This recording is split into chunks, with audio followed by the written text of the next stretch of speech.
干市區外面連續爆炸聲音，強烈白光敢若天光。台南市安南區海淀路空地半暝啊發生火災，救災過程當中發生2起爆炸。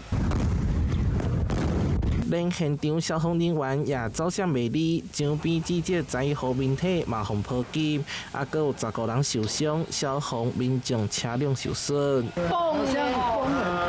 很大啦！我有動作在放煙火。不幸在爆炸的時候，因為一開始確認是鋁材，跟一些廢油桶，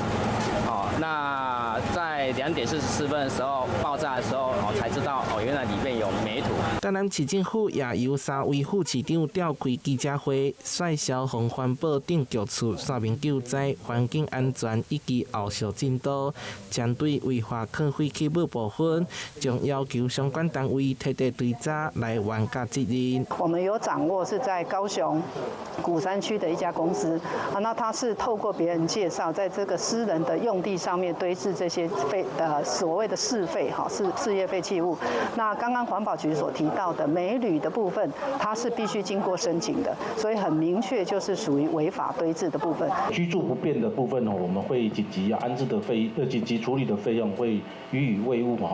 預就是每戶2萬元。針對於災民，如果有符合我們台南市災害救助辦法裡面相關規定有安遷救助的部分，就是說他的住戶已經不堪居住，必須要安遷的事實的時候，每戶2萬元到10萬元的一個災害救助金。市府表示，現階段以受災居民安置、生活照顧以及家園復原為優先，同時協助災民透過法律向相關責任人求償，後續也加強高風險場址管理，避免類似事件再次發生。台南新聞出海採訪報道。